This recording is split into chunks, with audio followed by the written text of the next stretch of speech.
Should the Falcons borrow a page from the Eagles playbook by drafting more Georgia players?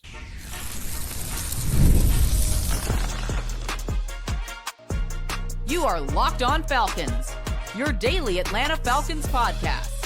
Part of the Locked On Podcast Network, your team every day. Welcome back, everyone, to another illustrious episode of the Locked On Falcons podcast, your daily Atlanta Falcons podcast, part of Locked On Sports Atlanta, your team every day. And today's episode is brought to you by FanDuel, where right now, new FanDuel customers can get $150 in bonus bets if your first $5 bet wins. Download the app or head to FanDuel.com to get started. Bet with FanDuel, an official partner of the NBA. So if you do not know me, I'm your very humble host, Aaron Freeman, a.k.a. Mr. Drew, a.k.a. Sirius Black, a.k.a. the iron that sharpens the iron, a.k.a. Mr. a.k.a. And I've been covering the Atlanta Falcons for a very long time, formerly at FalcFans.com, RIP. Still going strong on this illustrious podcast, and I think each and every one of you that goes strong with me as everydayers. That means you make this podcast your first listen each and every day. And to become an everydayer, all you have to do is subscribe or follow for free on YouTube or wherever you listen to podcasts.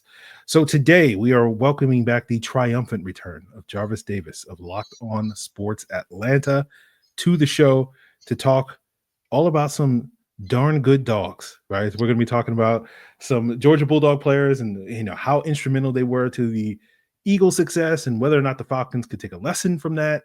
And talk about, some potential targets for the Falcons early in the draft where they usually don't target Georgia players. And because Jarvis is here, and he's Younghoe Koo's biggest fan, let's talk about the future of Younghoe Koo here in Atlanta. My pom-pom's ready, baby. But before we get into all of that, I'm sure some of you guys saw the news on Thursday that the Falcons made some changes to the coaching staff with TJ Yates becoming the passing game coordinator and DJ Williams becoming the full-time quarterbacks coach. Don't really have too many thoughts on that. We talked about that on Locked On Sports Atlanta, Jarvis, myself, Tanisha Batiste, Maria Martin. So go check out Locked On Sports Atlanta if you want to get more insight into what that means for the Atlanta Falcons. But we will not be doing too much conversation on that unless we get some other coaches changes, and then we'll talk about it maybe a little bit later this offseason. But let's get into those darn good dogs, Jarvis, out of Georgia. And a lot of discussion this past week has been about the Philadelphia Eagles' success and how they built it and the keys to their success. And, I know at least in the state of Georgia, a lot of people attribute that success to the Georgia pipeline that they have had these last couple of years as big time contributors. And we saw all those guys, or many of them, I shouldn't say all those guys, but we saw many of those guys contribute to that team down the stretch in the playoffs. Nolan Smith, Jalen Carter, among others. So I'm curious, Jarvis, a lot of people are saying, hey, the Falcons need to go after those Georgia guys. Although, our guy Trayshawn Diaz pointed out that the school that the Falcons have drafted the most players from is the University of Georgia. They've under Terry Fontenot. So that is something. But talking about the Eagles, how much of their success these past couple of years do you think can be attributed to, drafting some darn good dogs? You know what, man? When you think about the situation with the Philadelphia Eagles and like the culture, locker room, and just dealing with crap, a lot of crap sometimes, that doesn't necessarily have to do with football, with Nick Sirianni and potentially being fired and having to change coordinators and all these ultimatums that he may or may not have gotten, behind the scenes or in front of the scene. I think that when you have guys like that and so many of them, right? You say Nolan Smith, Jalen Carter, Jordan Davis, I think they end up picking him up at some point, because he bounced around a couple of teams, since being drafted in the first round by the Vikings. I think that when you have that core group and Keely Ringo as well, who's contributed on special teams, Kobe Dean, all those guys, when you have that many guys in one locker room who are so familiar with each other, because I've always said this, like, once you establish your teammates in college, those are the guys that more than likely are going to be your friends for life. That's what somebody told me when I first went into college, and that has become true, right? Most of my best friends are my guys that I played with in college. NFL, you get to the next level. I played in the arena. It wasn't the same. It was different. The guys don't really know me like that. Hey, are you playing well?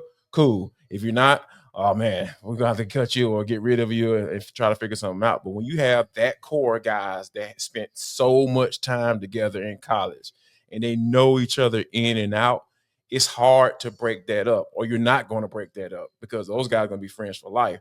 So when you bring that into coach about to get fired, issues within the locker room and all that stuff, it just kind of brings a breath of fresh air as you bring in all of those guys in. So yeah, I think they contribute big time. They set the standard for how you're supposed to interact with each other. And I think Jalen Hurts put it best. He was like, man, those Georgia guys, like we looked at them, and the culture that they established and the environment they had going on and said, you know what, we need to follow suit. They're the leaders. They're leading by, hey, we like each other. We kicking it with each other. We having set dinners. We doing a podcast together. All those things add up to continuity, right? We talk about continuity on Atlanta Football Party all the time. Seemed like to be a buzzword going on, but those guys had those things going on within themselves as they went to or got drafted by the Eagles, and they brought that same type of culture, that same kind of preparedness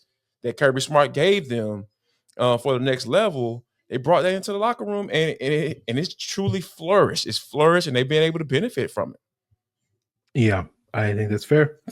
You know, joking earlier, the Falcons do take Georgia players. They always seem to take them late, though, right? Yeah. And it's been kind of the trend under Terry Fontenot is like they get those Georgia guys in round 6, round 7. It's kind of where they get all the SEC guys outside of Kyle Pitts. He's like the only SEC guy that wasn't taken in the last couple of rounds. And I thought it was funny looking at Josh Kendall, our guy from The Athletic.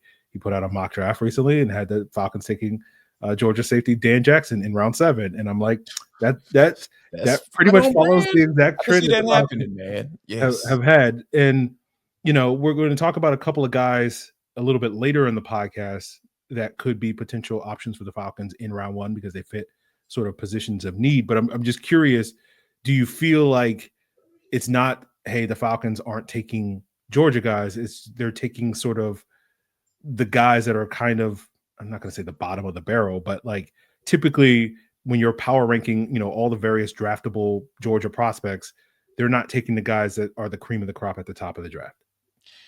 Yeah. I don't think it's intentional, right? Like I don't think Terry Fontenot's like, yeah, I make these dudes happy because they got some Georgia players on this roster. I don't think that's necessarily the case. I do feel like when he take those guys, he feels like they can contribute to the team in some way.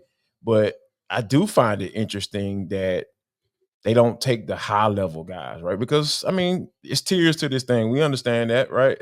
This is one of those drafts where there is some high level talent, multiple guys, right, sitting right there in that mid first round range that you're gonna have opportunity to draft. And I'd be interested to see what Terry Fontenot does, because I mean, the more and more I think about it, when they had the opportunity to draft Jalon, yes, a lot of swirling things, and we know the Falcons aren't going to take chances on those guys. I was at the pro day for Jalen Carter. That man looked like he was shot, like literally shot. For those of you who don't know what I mean when I say that, that man was tired, boss. So, whether or not he was dealing with the mental aspect of going through the crash and losing teammates, and people forget about that aspect of as well. And when you see how he interacts with his guys at the Eagles, you understand that this dude's a team guy. He loves his teammates. I kind of get why they kind of stayed away from him from a Falcons organizational standpoint. We're talking about changes in organization and changing the trajectory of the organization. Maybe that should have been one where you were like, I know he's dealing with some stuff, but this dude can be a talent. We got Grady Jarrett, in the fold, so he can be kind of like a mentor to this cat if he needs it. You know what I'm saying? They can kind of establish a rapport with each other, kind of walk him along through this process, and you kind of step in and be that guy. But I feel like overall, though, Terry has an opportunity to bring in some guys that have high-level talent, can be IID players for you, immediate impact on defense for all you Locked On Falcons fans. I've established that, you know what I'm saying? That's mine. You can use it. I don't have no issue with it. So I'm just real interested to see what he does when that opportunity comes about. But I don't think it's intentional. I just refuse to believe that a general manager is that petty. Okay. I do feel like, because I remember after that pro day, I was like, I don't think the Falcons are going to draft Jalen Carter. And No so way. it was not a shock to me when they passed on him. And like, I wanted him to go to Philadelphia because I wanted to see what that pass rush would look like with him. But I also think sort of insulating him with guys like Jordan Davis, with guys like Nolan Smith, I think were instrumental to his being able to transition And be kind of comfortable. immediately Yeah. into the NFL. Right. And when you talk about it, like, you know, the alternate reality where the Falcons take him is like, is that something that you really want Grady Jarrett and David Onyemata to really do, to have to kind of take this young guy under their wing? It's like, I'm here to do my own thing, you know, like, it's like, Yeah. I'm sure they would have stepped up and That's the done it league, if though. they That's the needed to. league. You know what I'm saying? Yeah. So That's it's one of those things where, like, you do wonder how it would have worked out differently, and you did have a unique situation where you would have had these two professionals in the room that he could have looked at and said, do what they do. But I think that having those two teammates, specifically guys like Jordan Davis and Nolan Smith, I think really it's less of a emulate these guys. It's like more just like this sort of comfortable environment. Yeah, to play ball. Yeah.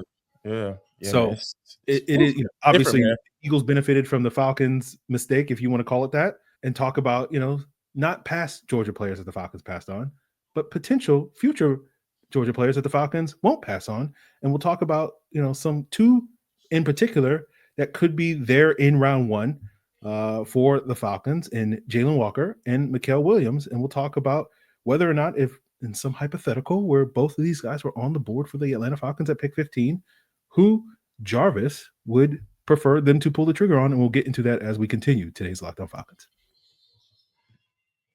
And when the game tips off, the NBA action is just getting started, and there's no better place to get in on that action than with FanDuel, America's #1 sportsbook. Because with FanDuel, you can place live bets throughout the game. So even if you miss the opening tip-off, or you just want to roll it back for that fourth quarter comeback, you can stay in on the action. And if you're looking for a bigger payout, you can even combine your live bets in a same game parlay. We love a same game parlay, right? You bet a little, you win a lot, all from the same game. It's all available for you at FanDuel, America's #1 sportsbook. And right now, new FanDuel customers can get $150 in bonus bets if your first $5 bet wins. Just visit FanDuel.com to join today. That's FanDuel.com for your shot at $150 in bonus bets. Make every moment more with FanDuel, an official sports betting partner of the NBA. So, Jarvis, I was on the Falcoholic Live show with our friend Kevin Knight a couple of weeks ago down in Mobile, talking about some of the Senior Bowl prospects that we liked. And, you know, somehow the conversation turned to, you know, some potential Georgia options in round one, and whether or not, like, this year feels like the year that if the Falcons are going to do the thing that they haven't done so far under Terry Fontenot and take a Georgia player earlier, this year feels like the best chance for that to happen. And I was asked by Kevin on sort of if I had to guess who the Falcons' #1 pick would be at this stage in the offseason. It's very early in the offseason. And I was like, if I'm going to just throw a dart at the board, it's like Mykel Williams out of Georgia. Like, he seems to check a lot of the boxes the Falcons are looking for. I know we've talked sort of briefly about Jalon Walker, the Georgia hybrid linebacker edge, whatever you want to call him. You know, and you've advocated when we've talked about, you know, potentially adding another linebacker to the defense of him being a good pickup. I know a lot of people are projecting him to be a top 10 pick. So it seems like every big board I look at, you know, Dane Brugler, Daniel Jeremiah, Mel Kiper, they all have him in the top 10 on their various big boards. So we'll see if he goes that high. So, you know, it's purely a hypothetical at this point in time, and we'll see how the process plays out. But let's say both Jalon Walker and Mykel Williams are there at 15. Who would you take? Man, that is an excellent question, because I'm kind of torn, right? Because obviously 6'5", 265 sounds really good in Mykel Williams. Oh my God, that'd be good. But, you know, in a guy who covered the Georgia Bulldogs, I feel like man, Mykel disappeared a lot. He just used to disappear in certain games, man. And when you think about guys showing up in big moments, that matters a lot to me because a lot of times, if it's a big moment, that means it's a big opponent. And a lot of times, the big opponents have NFL caliber talent. They're going against those guys. And I feel like Jalen Walker was the guy that was able to do that pretty consistent, man, especially against Texas. He made Beecham look like a guy like he don't belong, man. I was just like, man, this man is just all over the place. But the only thing, so to answer your question, I'll go with Jalen, right? But I'm kind of torn because I don't know whether or not the Falcons would put him in that edge spot, which I feel have a lot of success in, versus trying to have him go in between like a stand-up linebacker as well. So if they like what the Caden Ellis mold looks like, right? Playing that stand-up linebacker, pass rush situations, he coming from that second level, he gonna go. You put him in that mold, right? And we talked about on the Atlanta Football Party had that, Caden Ellis will be a free agent in 26. You know what I mean? So if you're talking about from that standpoint, I feel like it could work.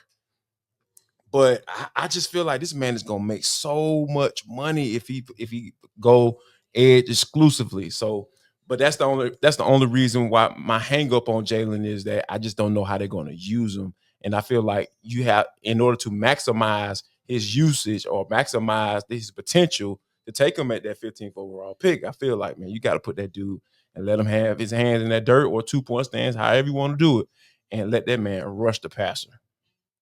Yeah, I don't particularly have an answer to this question because I do plan on doing a second run on their tape in the next couple of days. Sure. For a film breakdown for the Locked On Falcons Insiders next week.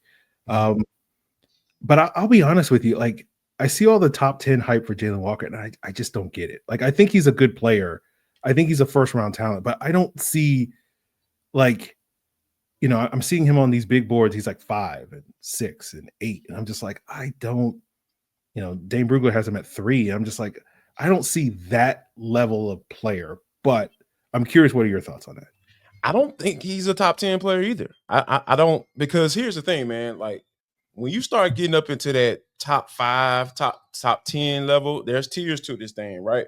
Like if you're talking about a guy being versatile and being able to do multiple things, that means more than likely you don't do one thing great.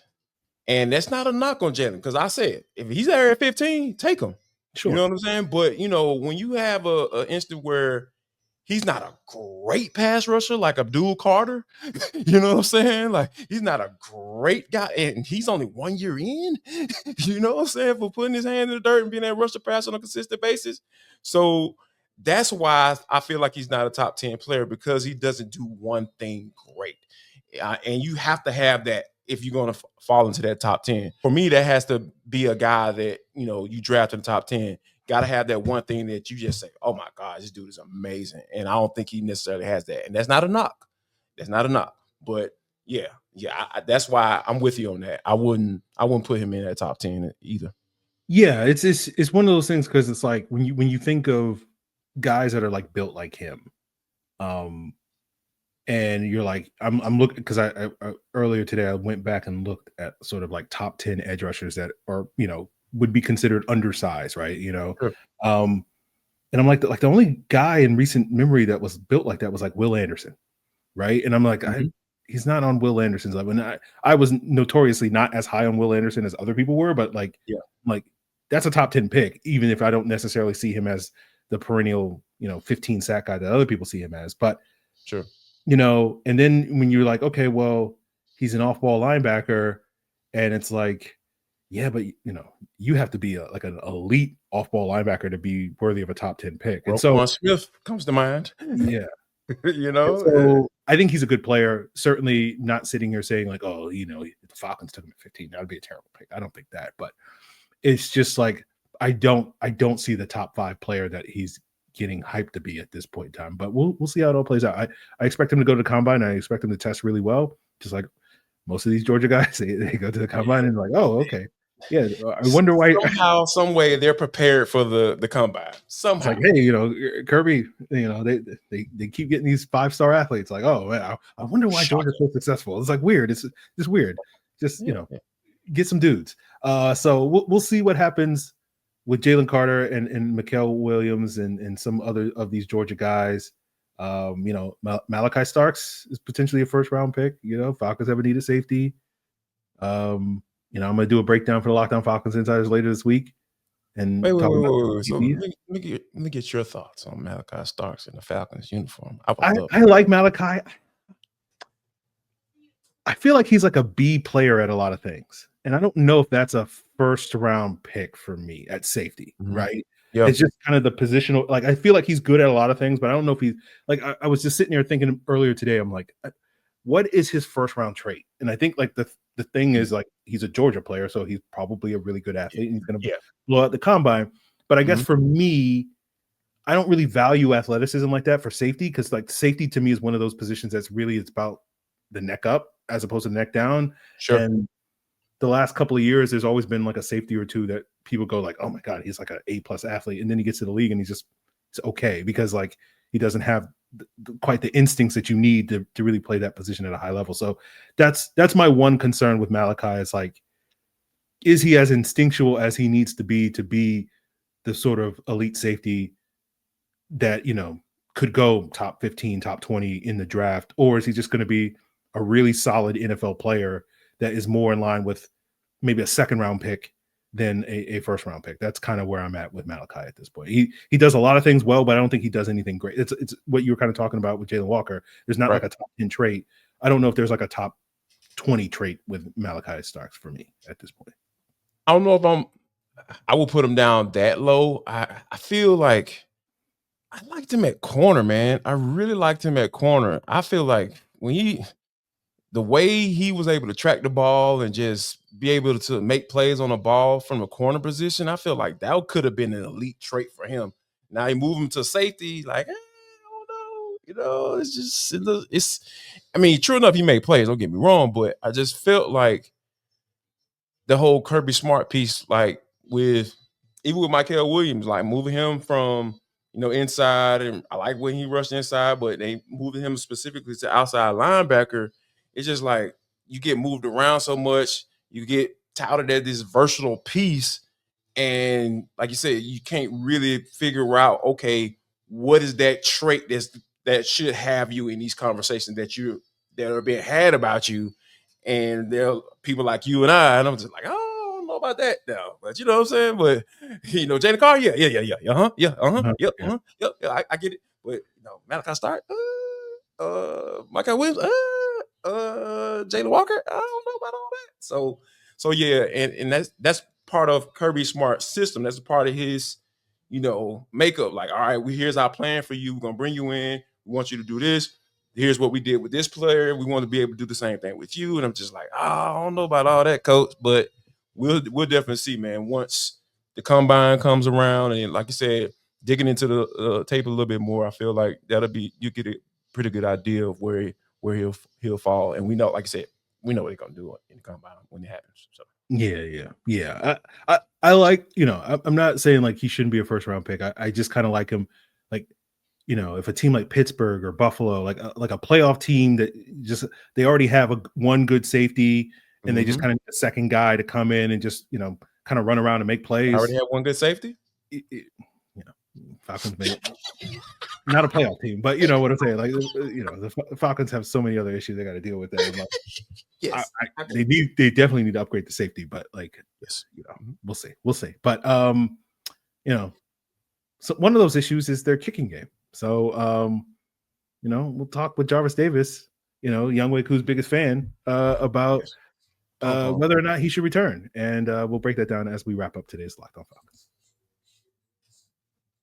So I know we're all a little sad because football season is over, but PrizePicks, the best place to play daily fantasy sports, has a pick-me-up because basketball season is in full swing and there's no better way to stay in the game than with PrizePicks, where you just pick more or less on the at least 2-player stat projections. You can do many more and win more money, and you can, if you're right, you can win up to 1,000 times your cash. Imagine $5 and you can win 1,000 times your cash.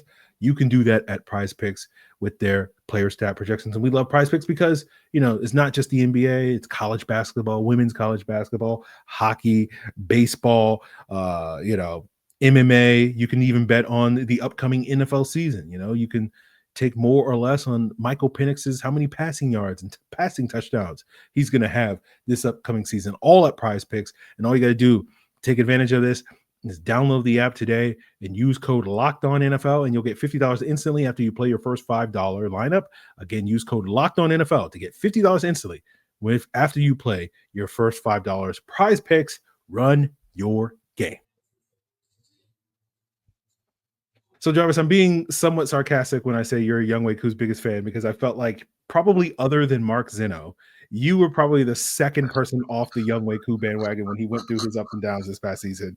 Yes. And I felt like you were a little too quick to pull the trigger. I don't know if you Saints game, feel like just for the record, Saints game. I was like, done. Yeah. Mm-hmm. And it's understandable that game was kind of the game that was just like, ooh, okay, like, the earlier ups and downs, like, okay, well, kickers miss kicks, and then the Saints game comes along, it's like, well, okay, like, what are we doing? But the Falcons obviously are tight up against the salary cap. There's going to be a lot of talk in the coming weeks about Grady Jarrett and Kaleb McGary and some of these other guys that are potential cap cuts. Younghoe Koo is on that list, right? The Falcons could save $3 million in salary cap space, with Younghoe Koo having a $5.5 million salary cap charge in 2025 by cutting Younghoe Koo.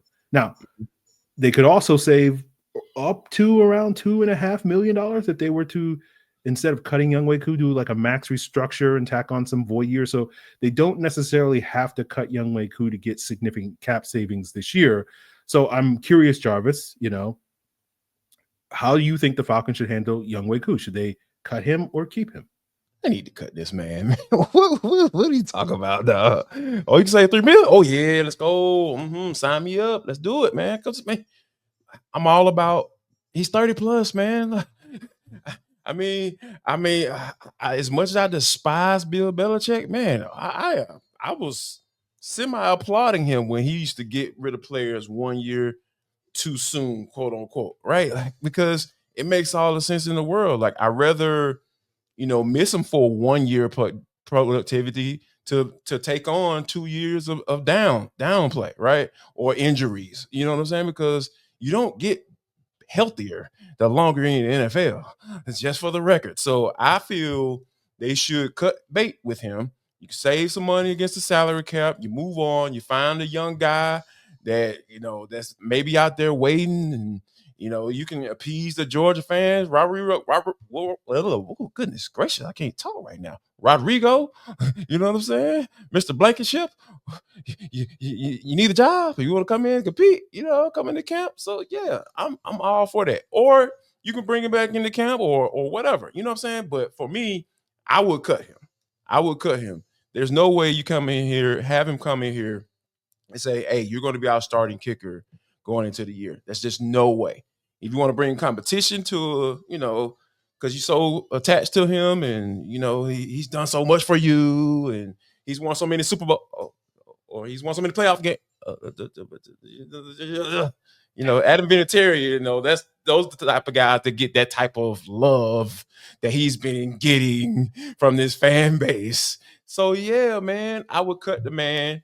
Time to move on, save some bread, get a young guy in here, get some young talent, man, on a rookie contract, man. That's how that rolls, baby. Undrafted free agent, get him for 3 years. You know what I'm saying? Like, if you don't want to draft a kicker, I get that. I understand it. So yeah, TF, go ahead and do that, man, and save that bread, so you kind of move it around a little bit and kind of do your thing. Yeah. Okay. Yeah, I think you make some fair points. I think probably the biggest one is, are you cutting Koo maybe a year earlier, but you'd rather cut him a year earlier than cutting him a year late. So my expectation, they'll keep him. They'll find a way to restructure money. They'll bring in some competition, but we'll see. Again, the Falcons, Koo is one of those players, along with Kaleb McGary and Grady Jarrett and probably a couple other names that I'm forgetting right now, that, potentially tough decisions are going to be made if this team's goal is to improve this roster. they might have to move on from some good players that aren't necessarily great players. So, question for you, man, before we go. Do you think David Onyemata is a tough decision? No, that's probably why I forgot about him. I've just been assuming the whole time. Decision made. Oh, yeah. The decision has already been made. I think David Onyemata played great in 23, less great in 24. Yeah. But yeah, I think because of the decline that you saw from one year to the next, it's a much easier decision to be made. Sure. As opposed to the other guys where I felt like Grady Jarrett played better in 24 than he did in 23 before he even got injured. Same. And, I'm not going to say Kaleb McGary. I thought Kaleb McGary was fine. Like, he's just Kaleb McGary. I mean, he is what he is. He is what he is, right? He got a contract according to what he is. And as long as he's given what he is, I'm okay with that. I'm not interested in – somebody asked me about that on Twitter. Would I cut – Kaleb McGary was like, so what you gonna replace him with? He's a first round pick. That's really the kind of the challenge. He got a second contract. We know he has deficiencies in the passing game, but he's a heck of a doggone run blocker. I know what I'm getting, man. So you want to take one a tackle in the second round, or do you want to take one in the first round? Somebody, one of those tackles drop down to 15. Okay, you still need an edge rusher who can come in and have immediate impact in that first year and not be wondering whether or not they're going to dress or not. The last two drafts, I wanted the Falcons to take a tackle, and we might be having a different conversation had they done that. And they need to take a tackle this year. They have to they cannot punt on the tackle again. No, they can't. And it's just like. That's basically what it's like. It's not even that like, oh man, we got to keep Kaleb McGary. It's just like, who are you going to replace him with? Like, if you're looking for a rookie to come in and be an immediate upgrade over Kaleb McGary, right? Not take a step back, because we know the Falcons cannot afford to take a step back. Nope, at all at that position. That's a first round pick. Like I don't think you're going to find that. You go to the Chiefs, right? They drafted Sua Matia in the second round or something like that. You watch him struggle this year. They were like, hey, they're like, Joe Tooney, can you play left tackle for us? Right, exactly. You had one of the best interior offensive lines in the league with those guys up there, Trey Smith and Creed Humphrey. Like, come on, man, those were. Now, we got a hole over here, so we water leaking over here, so going over here. But you can kind of argue that a big reason why the Chiefs lost the Super Bowl is because I'm not going to say they whiffed on the pick, but like they did not get the production out of that position that they thought they were going to get. And yeah, man, that's all he had to do was be serviceable. Yeah, with Patrick Mahomes back there slinging the tater, and he wasn't nowhere near that. Yeah. So, I think, and then if you're going to go out in free agency and spend money on a guy like, you look at the Chiefs, like they went out and dropped like $22 million on Jawan Taylor, and it's like, I don't know if you guys were watching the game, but I was like, that's not a $22 million player. So, and that's Band-Aid. Those Band-Aids are expensive. Yes, and especially when you consider like if I'm a free agent and the Falcons are calling me as an offensive tackle and they're like, we want you to come and play right tackle, and I'm like, well, you have a left-handed quarterback, so I'm actually a left tackle. And I need to pay you. I need to be paid like a left tackle, and that's $20 million a year. So that to me is the challenge that the Falcons have with replacing Kaleb McGary. It's just kind of like it's kind of your best option at this stage, but like you do need to plan for. You need to have a plan B. That's basically what I'm saying, and I feel like you draft that guy. Yeah, you have to. You have to, man. Like. Bring in a project guy. You can afford to have a project guy because you have Kaleb McGary. He's that good, right? That doesn't mean he's great, but that means he's good enough for you to have him come in as a starter this year, in this season. And then as he's going into this contract year, you got your big boy with a year with Dwayne Leffert, getting some good teaching and some good learning and understanding and transitioning into the NFL and understanding what it looks like. Get all the reps you can in preseason. Play the man, Raheem, if y'all do bring in a young guy. Yeah, let him get some reps. And all that stuff, man, is going to help you transition, because once you find yourself being in transition and you don't have that plan B, like you mentioned, that's what you get in the Super Bowl. It might not come up until the Super Bowl. And look what happened. Them folks lost the Super Bowl because the Sayu Watu didn't play out like you were supposed to. I'm sorry, man. I hate when people butcher people's name, but that's all I can come up with. Yeah, look, I was rolling, bro. If he played well enough, we would remember his name, basically. Yes, there you go. You got to earn the right for me to pronounce your name, right? Yes. So we will see. I guess we'll figure out what the Chiefs do at tackle. We'll also figure out what the Falcons do with these Georgia players, and we'll see what they do with Younghoe Koo. But of course, continue to make Locked On Falcons your first listen to keep up to date with at least what's going down in Atlanta. If you want to, get some insight into these darn good dogs, check out Locked On Bulldogs, Locked On Sports Atlanta, Locked On NFL. It is all part of Locked On Podcast Network, your team every day.